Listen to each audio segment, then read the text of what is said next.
Hello there, and welcome back to JP Studies. We are currently in our series on the book of Jonah. This is the fourth video of the Jonah series based on chapter 4, and we're calling it Wrestling with the Compassion of God.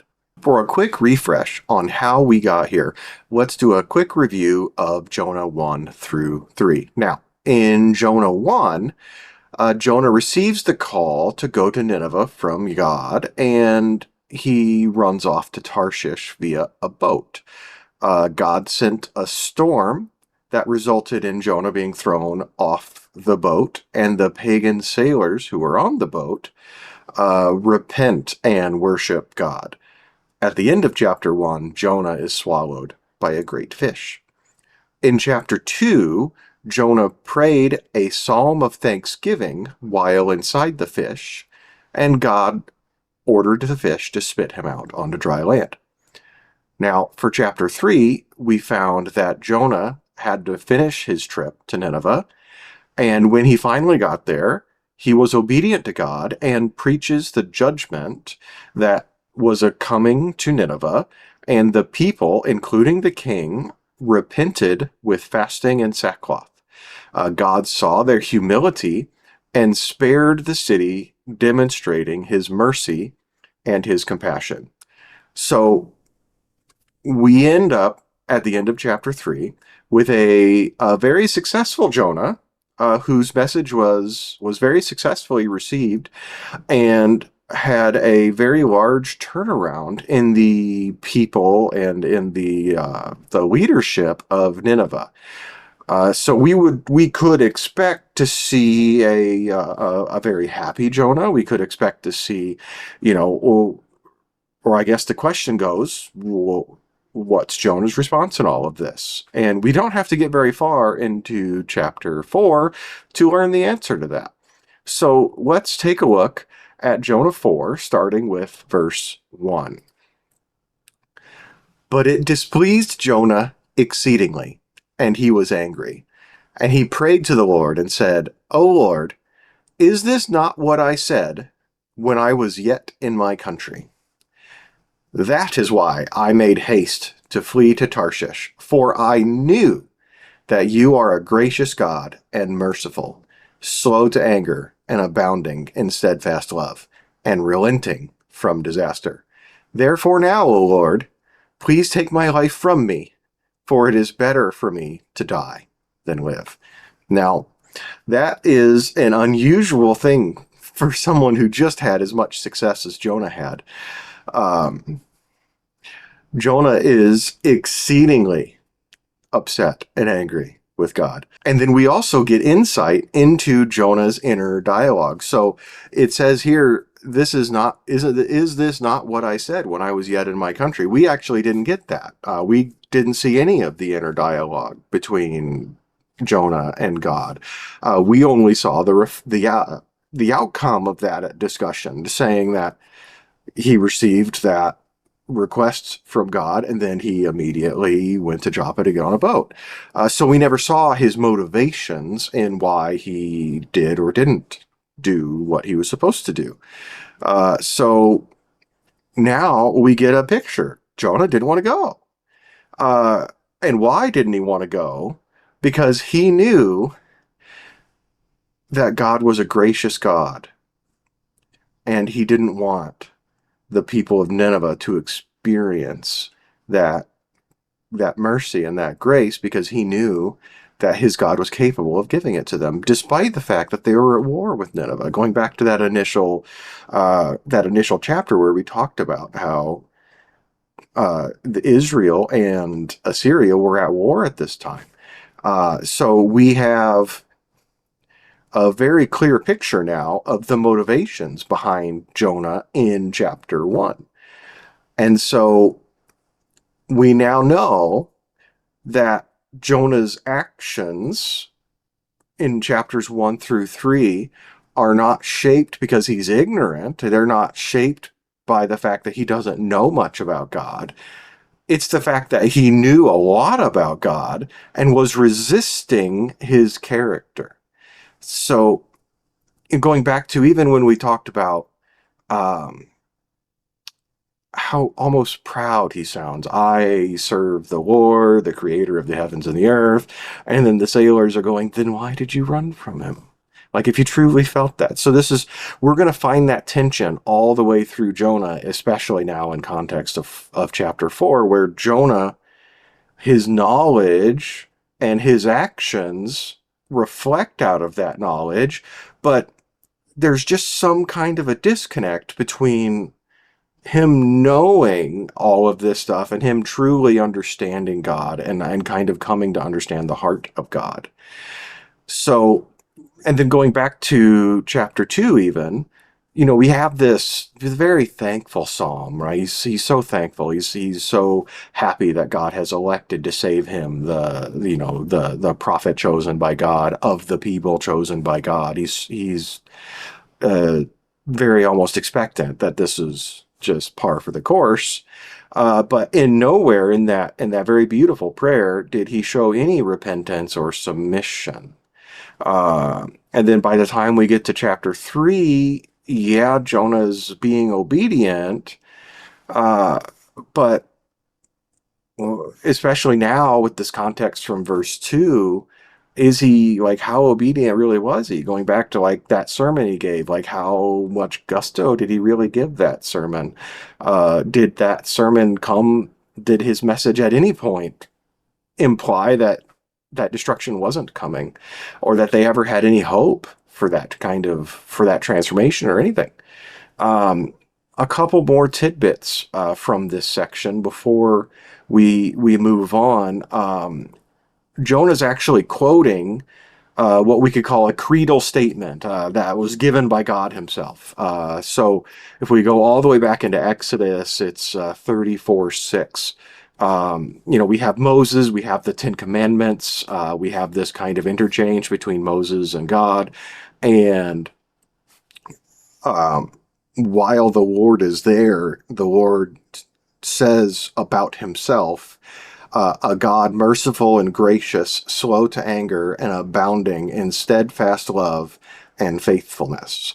So very, very similar verbiage here as what Jonah is saying back to God, saying that I knew, that you're the guy who does this, and I was certain you were going to forgive these guys, that you were going to give these guys a chance, and I didn't want you to give these guys a chance. Um, and lastly, as odd as it sounds,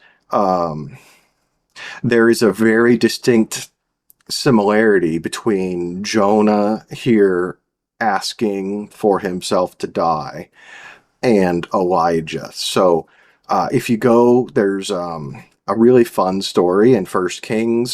This quote is actually from chapter 19, but this story is from chapter 18, where where Elijah and the prophets of Baal had this kind of like prophet comparing competition where they presented an offering and they competed over whose God would accept the offering.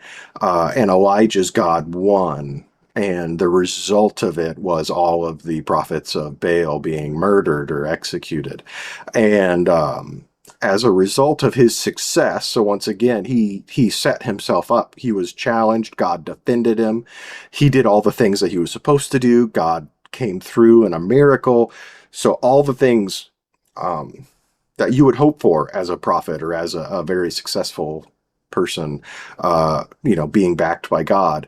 But as a result of that, Elijah was being chased, and he had people who were out to kill him, who were very serious and very mean, Jezebel being the main one.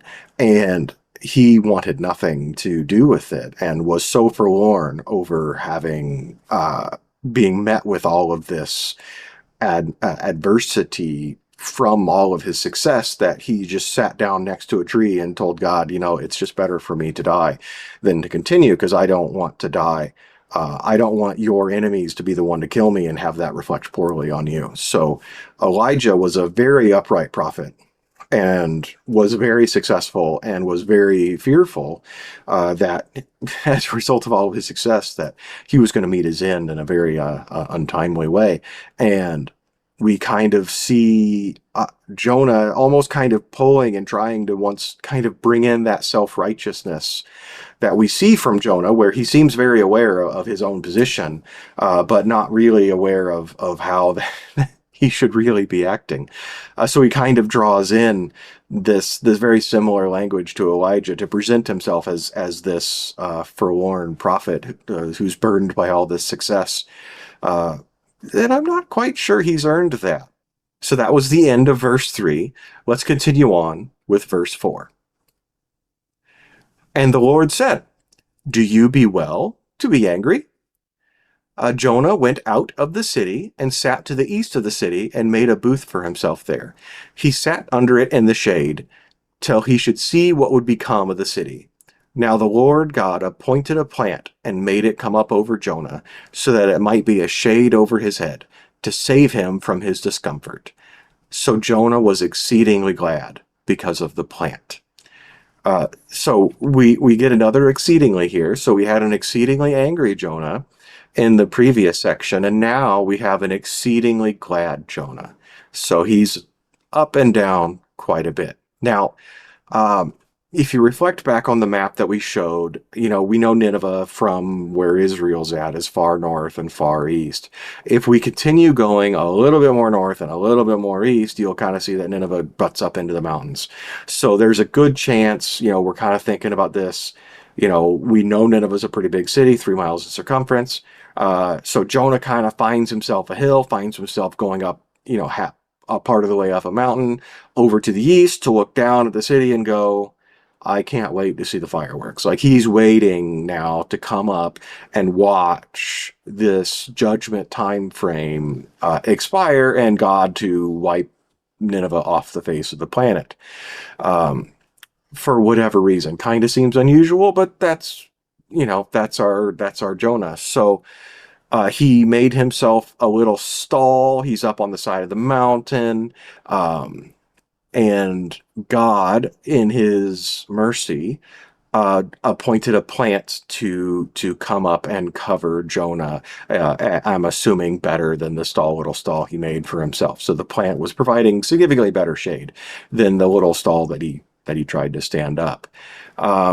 This kind of then goes back to there's this fantastical nature about Jonah. So one of the core themes of Jonah is God's control over creation. Jonah made that big deal about God being the creator of the heavens and the earth, and that's really a core theme of Jonah. So, the sailors get on the open sea, God brings a storm that's going to capsize that boat. And as soon as they appease God, the storm goes away. God appoints this fish to take Jonah and keep him safe for 3 days. He does it. Now he's appointing a plant. So we do see this kind of fantastical theme going through Jonah, where God is exhibiting his control over the creation, like over the aspects of creation. So this is the beginning of our object lesson for Jonah that he doesn't really seem to get. But let's keep on going with verse 7. And when dawn came up the next day, God appointed a worm that attacked the plant, so that it withered. When the sun rose, God appointed a scorching east wind, and the sun beat down on the head of Jonah, so that he was faint. And he asked that he might die and said, "It is better for me to die than to live."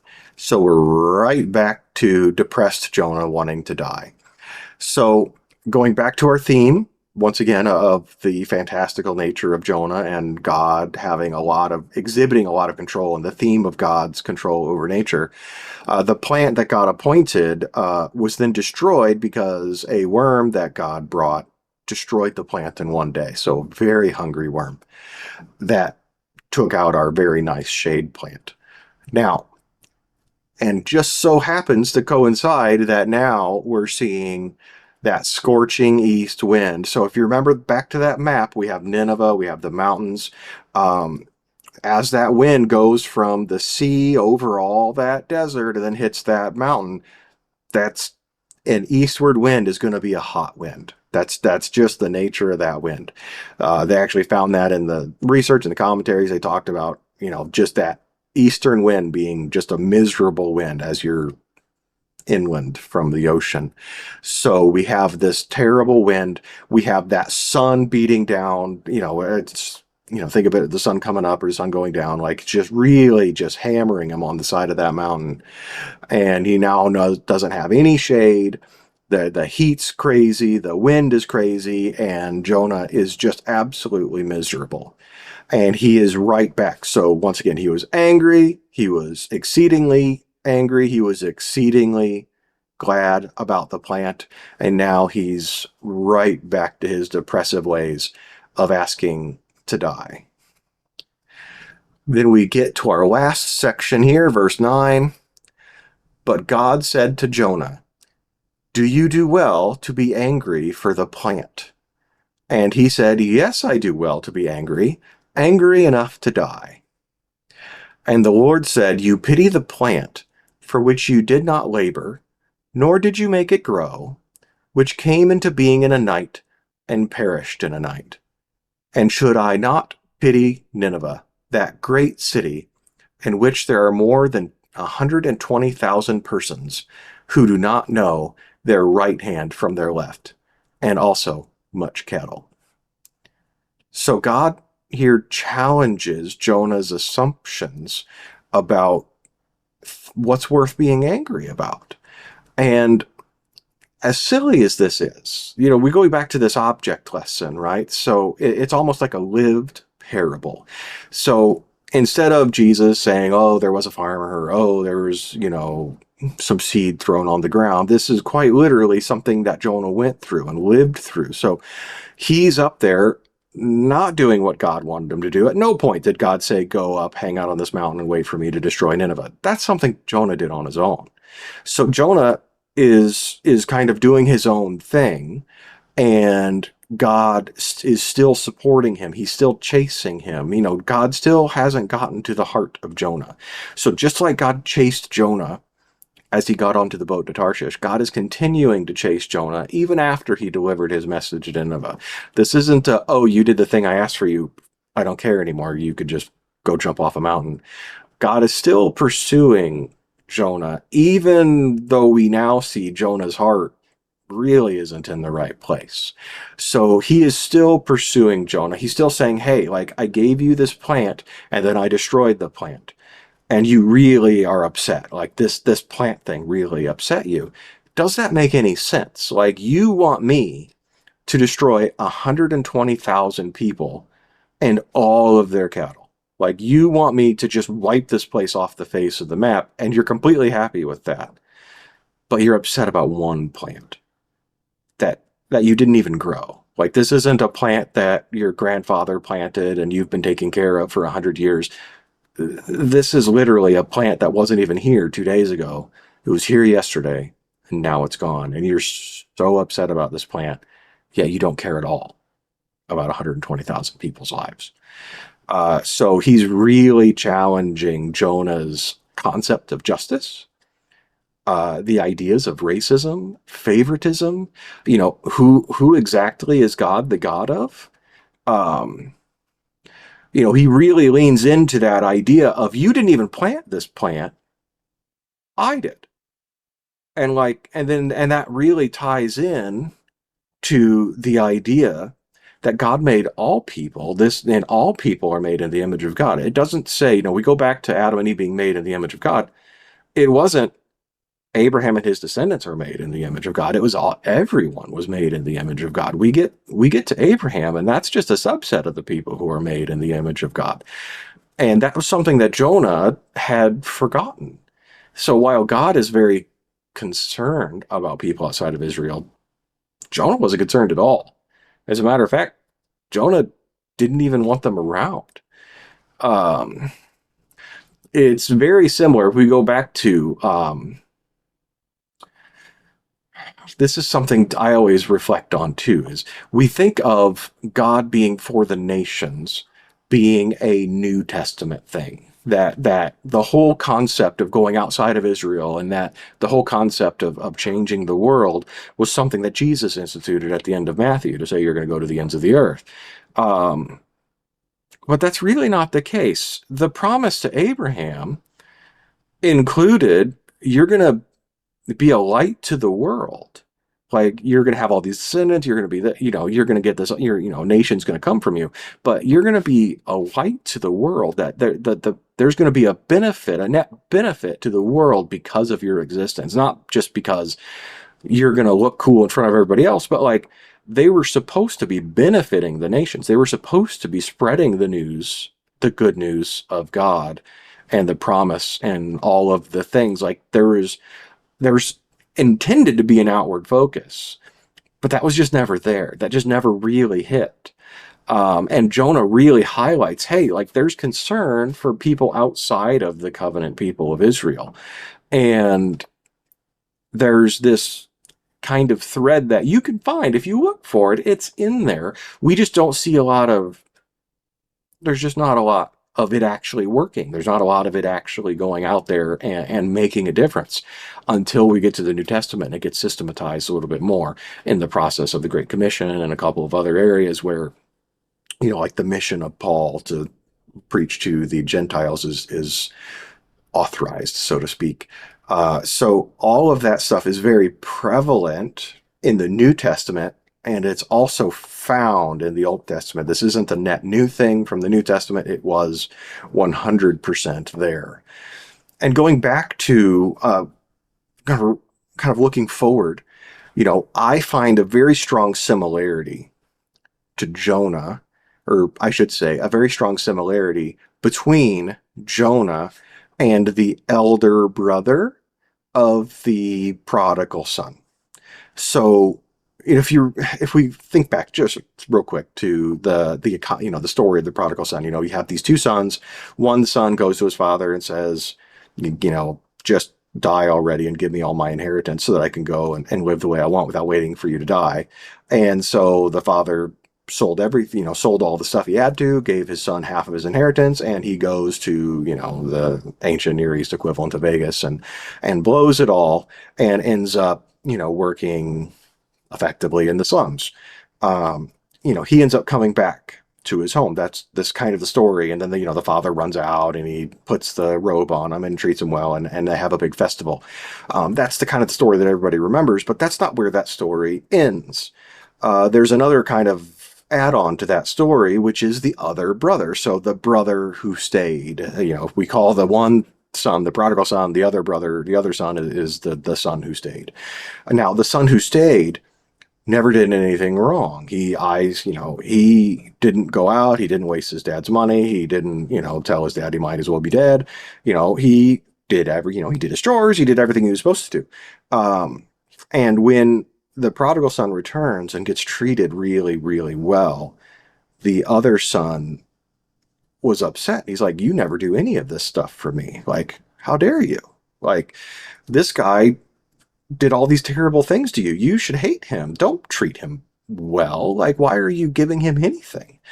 And the response from the father says, this is from Luke 15:27.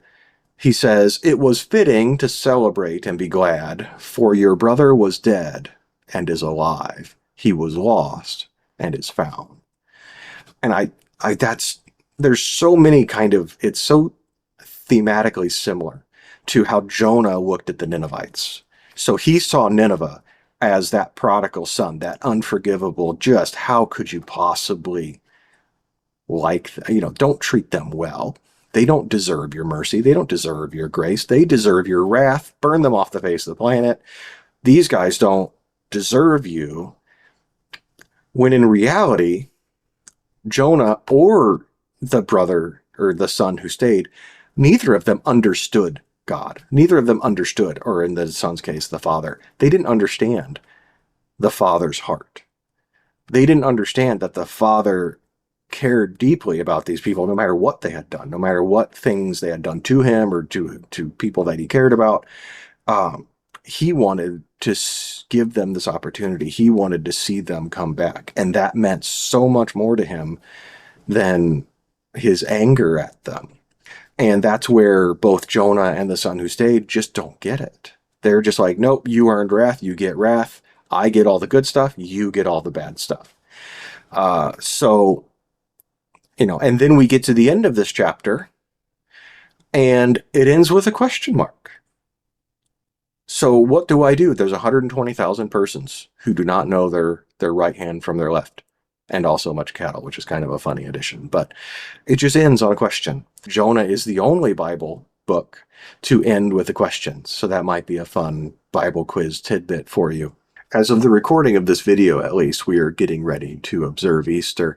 I do feel that there is a little bit of a connection here in the very last verse where God is saying, um, should I not pity Nineveh? There are 120,000 people who don't know their right hand from their left. I feel that there is certainly a little bit of a similarity in what we see from Jesus in Luke 23:34 as he's on the cross, where he says, Father, forgive them, for they do not know what they do. It's just a very similar concept, a very similar idea here that Jesus is pursuing forgiveness against people who once again are just being terrible. These are people who, you know, I'm recording this on Palm Sunday. These people just literally celebrated Jesus' entrance into Jerusalem, and now a week later, here they are jeering him as he's on the cross, calling him the King of the Jews, disparagingly. And this same Jesus is looking at them, saying, "These guys don't know what they're doing. Like, please forgive them." And that's the same heart of God that's pouring out towards Nineveh, saying, these guys, yeah, they're screwing up. Yeah, they're terrible. Yeah, they're at war, like, with my nation, but they don't know what they don't know. Have mercy on them. Like, I care about them. That's why he even sent Jonah to them in the beginning. The last thing we have for this section is we don't get a response. So we have a question. God's asking Jonah a question, but we don't get Jonah's response. It just ends. The book of Jonah is over. We have officially read the entire book of Jonah in these 4 videos. So what we don't know is did Jonah figure it out? There is no sequel. There's no Jonah 2, the return of Jonah. There is nothing like that. The book just ends. Now we have no other references to Jonah until Jesus talked about Jonah and his time in the fish. So what did Jonah figure it out? Now, I will say, because we have the story of Jonah, like we do, and the story of Jonah includes Jonah's own motivations, right? Because in chapter 4, we learned, hey, I did this because I did this because I knew you would do this. So there's a really good chance that at the very least, Jonah told this story to someone in an unfiltered way that understood, that actually, reflected his actions. Because if he didn't get it, you could imagine the story that he would tell would be very different than the one that we're reading. He would present himself in a much better way. Like he would present himself. He wouldn't be the idiot of the story. He would present himself as the martyr of the story. Like you wouldn't almost pity him because of his character. The story would be relayed a much different way. So I, in my hope, think that he did figure this out, that he did learn his lesson, that he went home a changed prophet who understood even just a little bit more the heart of God. So let's take a look at our questions. Once again, you can pause here. You can talk about these later. We were talking about them in the comment section below, but I'll just read them real quickly as we move on. So why was Jonah so upset about God's mercy towards Nineveh? Why is he saying, I knew you were like this. I knew you would do this. What does Jonah's reaction tell us about how we respond when others receive grace? I think that one can be tough because other people, good things happen to other people, kind of no matter like whether they're good or bad. Some good things just happen, and that could be challenging to deal with. And then what do you think the plant and the worm were meant to teach Jonah? Another one is, do you see the reference that I saw? Do you see that? How is Jonah like the older brother in the parable of the prodigal son? Do you think they're similar? Do you think the stories have some similarities?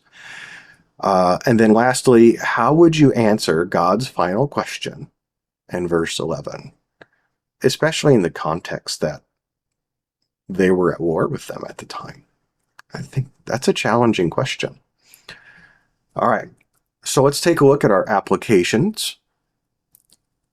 So let's do a heart check. Do I rejoice when others receive God's mercy? What about when others are blessed? God's compassion is not limited by our comfort zones, by who we're comfortable with, by who we like, who we don't like. Even faithful people can miss the heart of God. I think that's a big one. We go back to like Jonah 2, where he just quotes the Psalms and pulls so strongly from the Psalms. Like he is deeply knowledgeable about the Word of God, and yet just has no clue about the heart of God and what God is looking for from him and from the people of Nineveh. We are called to reflect God's grace, not just receive it. That one's fun. And then God's mission is bigger than our personal preferences. I think in times like the ones now where everything is something to be divided about, we need to remember that God's mission includes everybody, not just the people on whichever side of whichever fence it's on. It seems that there's always another fence to be upset about. But God's mission goes over all of those fences on both sides of all of them and is concerned for everyone who is born in the image of God, which once again is everyone. And for closings, we have, what comforts might God be challenging in your life to teach you? And this goes back to that plant and worm. You know, is there something going on in your life that's meant to be teaching you something right now? Are there people or groups that you struggle to imagine receiving God's mercy? And then how can you grow in reflecting God's compassion more fully this week? All right, and that is all we have for the book of Jonah. Thank you for sticking it out with me for this 4-video series on Jonah, and we'll see you next time.